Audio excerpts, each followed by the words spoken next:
welcome to the Retro Dads Podcast. I'm your host, Retro Marky. And my name's Dan. Hello. So, why are we doing this podcast, Dan?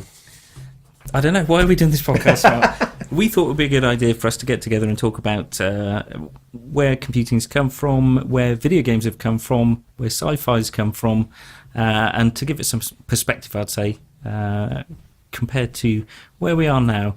And we're coming at from a kind of dad's age perspective, and I think, in a way, strange way, I see us as dads in not the nookie have child kind of a way, more of a we were there as children and have grown up around the era of computing. That's a very good point. So basically, between us, let's say more or less we've got 30 odd years. I started in 1981, more or less, with my ZX81. You're a little bit younger than me, but not much. Yeah. I do remember before that, I don't know whether you did. Did you have any of those little pocket kind of, well, not pocket exactly, but those little handheld kind of devices? Yeah. Gaming devices. I certainly did. I mean, the era we grew up in, and we've talked about this in the past, it was very kind of sci-fi heavy. That was the thing. It was very credible. Star Wars was going on. Blake 7 was a big thing for us. So we absolutely loved that. And we grew up with expectations about technology. And handheld gaming was pretty much a lot of people's first experience of bringing, the joys of the arcade home, as it were. So you'd be there in a motorway service station seeing golf and games like that and desperately wanting to get your hands on it. And you got Astro Wars, which actually was a grandstand product, wasn't it? Yeah, you're right. There was Scramble, Astro Wars, I believe. Yeah, and I had some crazy Space Invaders game, which was not crazy at all, but at the time it was mind-blowing. Those things with the kind of LED circuits at the back. I remember, yeah. And they used to chew up batteries like nobody's business, or come with these adapters that broke every 2 seconds. That's right. But yeah, certainly my first experience of those was a Space Invaders one. My dad's a bit of a gamer at heart, and he bought it for us, but also for him. Classic. So which ones did you have?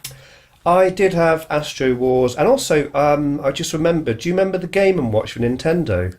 I didn't have a Game & Watch. So yeah, and that was a handheld system with a little screen. You know what? The original controller built into that little... It's like the size of a credit card. It's still the same that Nintendo are using now. It's the same principle of the D-pad, and then a couple of those rubbery sort of buttons. That's amazing, isn't it? Really? They did a double screen one with Donkey Kong. I never had, but I did have one called Octopussy. So back then I was living in, just before I knew you, in Saudi Arabia. Yeah. And technology was starting to sort of explode at that time. I remember, so basically I had the Game & Watch. Our neighbours had an Atari 2600. And also digital watches from Casio were cheap, cheerful. And there was a calculator watch that I always wanted but didn't have. And that had a primitive Space Invaders game on it.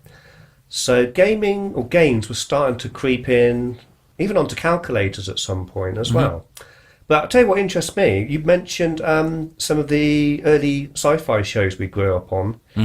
One you didn't mention, I think my first sort of glimpse into computers was probably the Hitchhiker's Guide to the Galaxy. Do you remember the computer on that? It was absolutely huge, wasn't it? And what we're saying is these things instantiated an expectation in our psyche about, what should come in the future, and consumers' demand, as it were. It set us up nicely for what was to come, I think, really.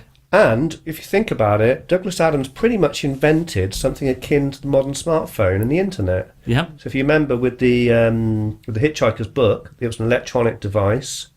You could access information from all around the galaxy. It was portable. Yeah. It was pretty much the modern smartphone. And full of nonsense, which is absolutely like the internet today. Bang on then, wasn't it? Yeah, he's a prophet, that guy, obviously. Also, I've got to say, Blake 7, there were, 2 or 3 computers on that in the end? Yeah. There was ORAC. Yeah. There was Zen. Yeah, And I think the other one was called Slave in the final ship, Scorpio. Right. And I'm thinking ORAC. I think the Auric company stole that name from ORAC. The Auric 1 and the Auric Atmos. Those were 2 machines that rivaled the Spectrum, came out about a year after. Yeah. Was sort of superior in the sense it had a better not full-size keyboard, but not a zombie flesh specky keyboard. Some better sound effects, but never really quite took off. Yeah. But yeah, we're going a bit off point now, I guess. But yeah, so it's an interesting idea that early sci-fi sort of was. When we say early, we're talking what, 77, 78, 79, around there. Late 70s, early 80s. Around that time. Yeah. Okie dokie. Okie dokie, sound like Mario. Okie dokie. Yeah. So, just a point on that. I think it's important that era was a foundation. It was an exciting era. There was a lot of invention and innovation going on at that time. This was pre-home computers as well, wasn't it? Really? Yeah. But there was obviously, again, and I think, art sometimes drives what comes thereafter. And I think things like Hitchhiker's Guide to the Galaxy did excite people and give them the what-if factor, and it motivates people to take technology and to mould it into certain shapes, and all that kind of stuff I saw as a foundation, as it were, into the computing era that we're in today. So just a point. When we, as kids, both went to see Jean-Michel Jarre in Destination Docklands, and he was promoting Revolutions, the album at the time. Yeah, I remember. Yep. So that was a great album for weirdos. About 200,000 or 300,000 of us down in Docklands at the time, getting rained on. Not even sure if the concert was going to go ahead. But that album's quite interesting because it goes over a number of revolutions. One of which is the computing revolution. We're the children of that era, as it were. We're the dads of that era now. Our kids are growing up knowing nothing else, frankly, but we remember the days before mobile phones, even before VHS actually, fixed line telephones where you could get around the phone lock by tapping out the number to send a Polestar down to the exchange, all that kind of nonsense. So I'm going off a tangent, but I just it is an important era, and it's good to kind of have a look at the perspective of where we come from, where we're going to, and it actually, I think, put some perspective on where we are now. When people talk about computing and games and what they want out of it, and sometimes there's a sense of entitlement and that things should just happen. You think actually what we have now is pretty miraculous. I think the other thing is what's changed is gamers or consumers are a lot more fussy than we were. We were living in a very experimental time, and a game wasn't such a big event. If it was good, it was a good bonus. If it was bad, we went, okay, that's not a very good game. But there wasn't that same sort of sense of, it wasn't the end of the world if a game was junk. Yeah. Or even if it was really, really good. Mm-hmm. Because things were changing constantly. I'm not really sure what my point is now. But No. I totally, I guess totally get your point. Gaming wasn't such a big part of our lives back then. It was something we did as well as riding a bike and messing around in the woods or climbing trees. It was just another option. Whereas I feel like, and I'm including myself in this, that now playing a game has become quite a big sort of cultural event. There are YouTube videos, people criticising, critiquing. There's a whole media all around. I mean, when Zelda came out at the end of last year or the middle of last year, whenever it was. Yep. I mean, it was a huge thing. Yep. And we never had that. It was just between ourselves. Well, it was what you and I played and our mates. Yep.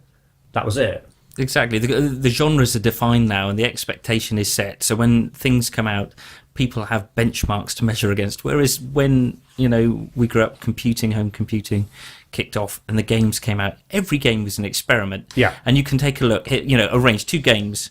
So on the one hand, David Brabham, Elite. And Revs, of course. Yeah, Jeff Crammond, Revs, yeah. And, these were brilliant games done on 32K that were fantastic. Then you take a look at Grange Hill on the Spectrum, by contrast, and you can see people didn't know what they were doing. They were coding a thing. Yeah. Some people really got it right, and some people got it vastly wrong. But at the time, we just accepted that kind of thing, frankly, didn't we? And just rolled with it, as it were. Yes, I was going to ask you, just to change the topic, how did we meet? Do you remember? Because that is connected to computers, so I thought it'd be an interesting little anecdote to go into. To give some background about us. Yeah. Actually, I think I had that section of my brain surgically removed, so I could never remember that moment. You were friends with my brother at the time. My brother was into all the kind of things you'll not really like, cricket and football. Didn't he love that Kevin Tom's Football Manager or something? He did. He was a big Football Manager fan. But of course, then we met through my brother. And Andy P, of course. And of course, Andy P, who had a BBC Micro. I'm not saying that's why he was my friend, but it certainly didn't hurt that he had a BBC Micro. He was a character in our lives, certainly, Andy P, and we all got together and had a love of gaming as well as just the general things in life in terms of growing up in an era where you were free to bomb out on your bike, play in the woods, find biscuit tins in the woods with interesting things in them, but also, just to have the kind of fun that kids, I don't think, really get today in this era where there's so much fear around kids and protection of kids and that kind of thing. So that's how we got together. And we both, at the time, had the same computer, 8-bit computer. We did have the Acorn Electron, and I don't think you ever knew at the time, but me and Andy were a little bit fearful because we knew your dad was a copper, yeah. And we were at that age, and we were like, if he catches us copying a game, are we going to end up in prison for this or in trouble? Of course, now it's obviously it was naive at the time, but we genuinely did feel like that. So that was the thing at the time, wasn't it? Yeah. In terms of games, you would have games were on tape, C15 tapes. That's right. And tape-to-tape devices were prevalent. There was no protection really. So if your mate had a game you liked, Ultimate and an Ocean and Imagine and people like that, but tape-to-tape it was, and then you had a copy for yourself.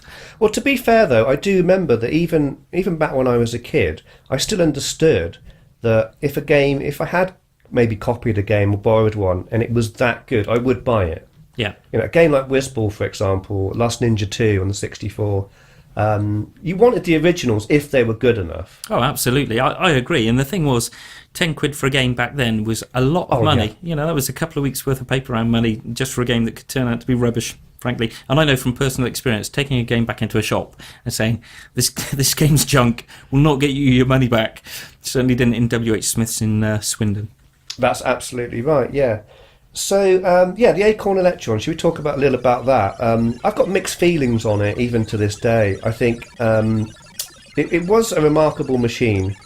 They basically halved the cost of the BBC Micro, which was pretty popular, especially in education, but also a good gaming machine, especially when it came to arcade clones. I don't know how they got away with some of those back in the day, by the way. I mean, they might have changed the name, but Snapper was Pac-Man, basically. Yeah, absolutely. And Planetoid was Defender. But so the Electron did half. They did manage to produce a BBC clone for half the price. Unfortunately, it was cut down, wasn't it? Yeah, it had some weird things about it. There was a couple of things that frustrated us at the time. I know it had 3-channel sound, but it could only play one channel at any one time, I seem to remember. And the big one for us was lack of Mode 7, of course, which meant that we couldn't... Because you could technically play some BBC games and run them on the Acorn Electron, but there were some games, Revs, where it just wouldn't work. Well, actually, unfortunately, it was the games you wanted. Yes. Basically, I mean, to be fair, I mean, a really good version of Elite came out on the Electron. They cut down by removing the colour, I seem to remember, but the game was the same, maybe slightly slower. Yeah, and they had to remove some of the enemies, and unfortunately they removed the Thargoids. Ah, that's a good point. Yeah, and of course, I mean, I never would have imagined back then that nearly 40, well, maybe 30 odd years later, that a version of Elite would come out on modern systems and be such a huge success. I know we're going back, 2-3 years. I'm still quite blown away by the fact that the original game, with that original concept, is pretty much still alive and kicking. Yeah, and that's a good now and then example. I just to cut in on that, the reason we got our Acorn Electron, I'm convinced, although Dad said it was for educational purposes, and I don't think we had a huge amount of money, so getting an Acorn Electron was a big thing for us. But it came with Elite, and I think Dad had spotted Elite and thought it might be fun to play.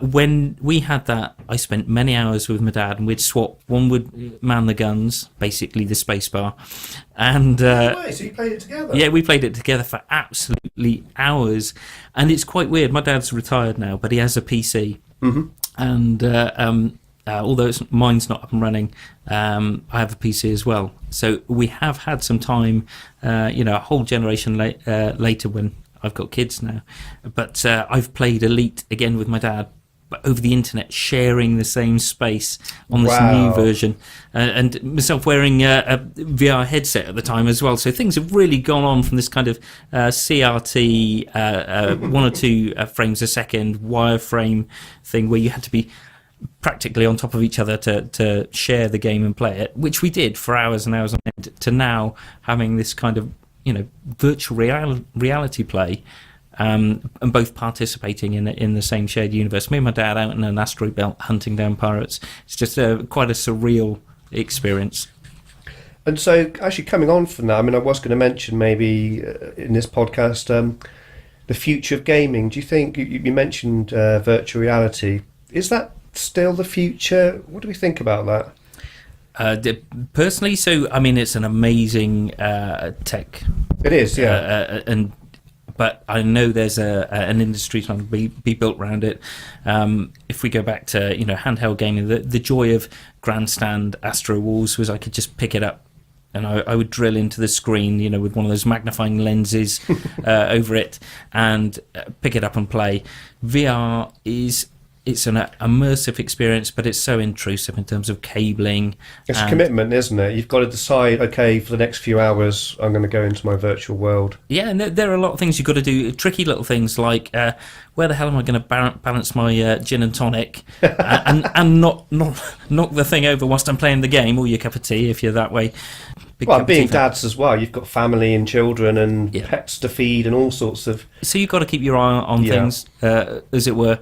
So my feeling at the moment is they got it right with Astro Wars in terms of the convenience. This is brilliant in terms of tech terms, and anybody who's not tried virtual reality, when you put it on, you do have this moment where you think, wow. It is mind-blowing. The moment you turn your head and you suddenly realise... You just keep saying wow, don't you? The first time you play it, you're like, wow, oh my god, wow, oh my god, wow. It's mind-blowing. But with the cables we've got at the moment, it doesn't overcome the inconvenience of having all that everywhere. And also there's a financial outlay. Yeah. You need to really spend top dollar on graphics cards and things like that, which we know cost a fortune because of cryptocurrency mining, that kind of thing.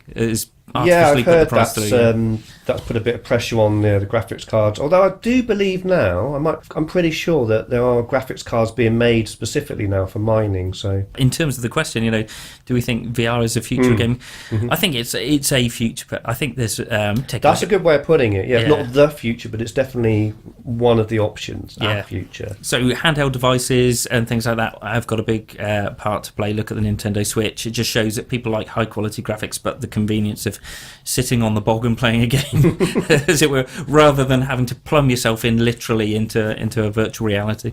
I mean, talking about Nintendo as well, I'm thinking about some of their differences even with the Switch. One of the things I've always liked about them is they don't rely on kind of online gaming anywhere near in the same way that the PC world and the PS4, etc., PS3, Xboxes do. And it's always struck me that Nintendo have still got that kind of couch gaming mentality. What I mean by that is you can play it by yourself quite happily, or maybe you play against a couple of friends, but you're all in the same physical space. Yeah. Do you think that's something Nintendo are getting right? Absolutely. They seem to have... they're very cautious, I think, about their online presence. I think some people think maybe that's a mistake, but I think it's quite good. Certainly when I want to have all the bandwidth for myself, I don't want to fight for my children. I'm quite grateful that they're using Nintendo products that actually are very much about getting together and physical presence. So, yeah, I'd say so. So moving on, I was thinking we talked quite a bit about the past today.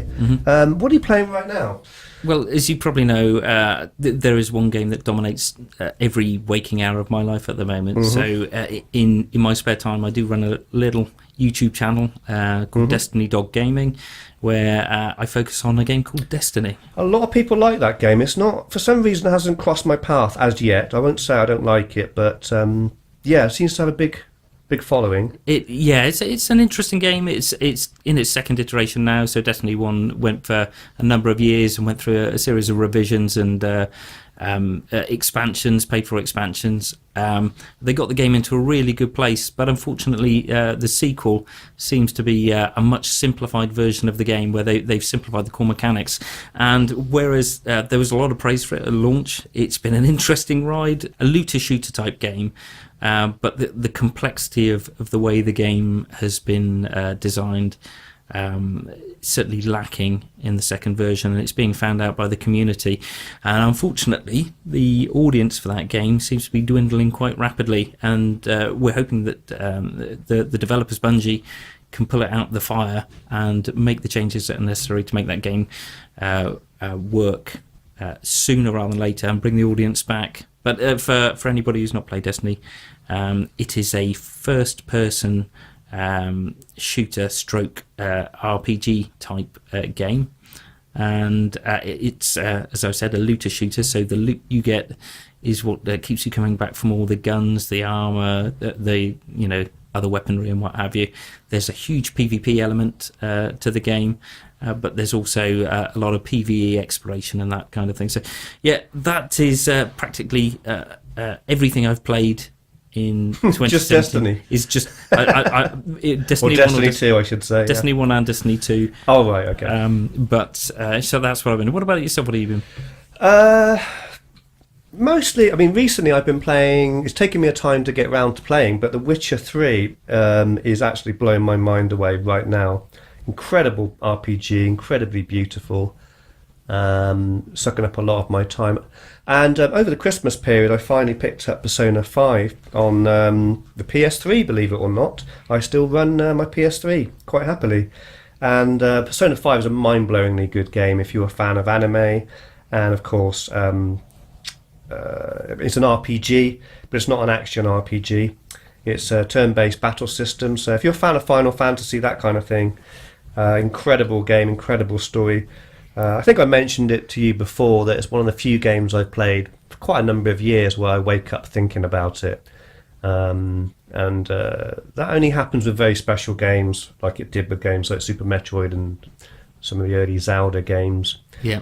Other than that, I've also because I've also got a retro computer game channel, and I've been playing a new game on the Commodore 64, which is called Sam's Journey. Very much a in quotes Mario-inspired game, as in the early Mario game on the NES. And for a 64 game, it's mind-blowingly good. So when was that originally produced? That only came out a few weeks back, and I've been very lucky to get one of the first editions. Of the cartridges actually sold out almost immediately.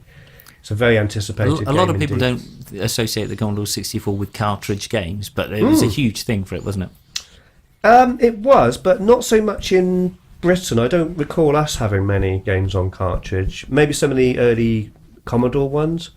So funnily enough, I would say, at least in the UK, the Commodore 64 cartridges, there's probably more now, more games, more sold now than there were originally. But is it interesting? What a versatile computer. So you had tape. Yeah. You had the world's slowest disk drive, and you had cartridge. It had it all. They didn't hold back in terms of what you could do with the Commodore. I mean, I could do a whole, and maybe we will do. I think we should do a longer segment at some point on the Commodore 64.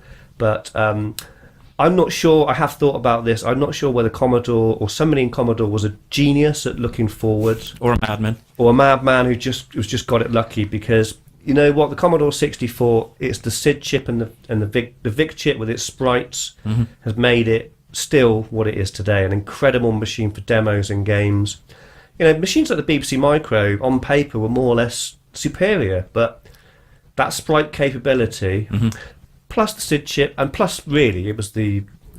I mean, a computer's only as good as the people who program it, and the demo scene and the game scene really. I mean, if you look at early Commodore 64 games, they're awful. Yeah. Some of them are worse than Spectrum or BBC games because they hadn't figured out how to program it yet. And it wasn't the easiest machine to program compared to, say, the Beeb, which had an assembler that was built into BASIC. Yeah. And a bigger ROM and everything else. The Commodore 64, you have to poke everything. It's a bit of a difficult messy, horrible thing to program.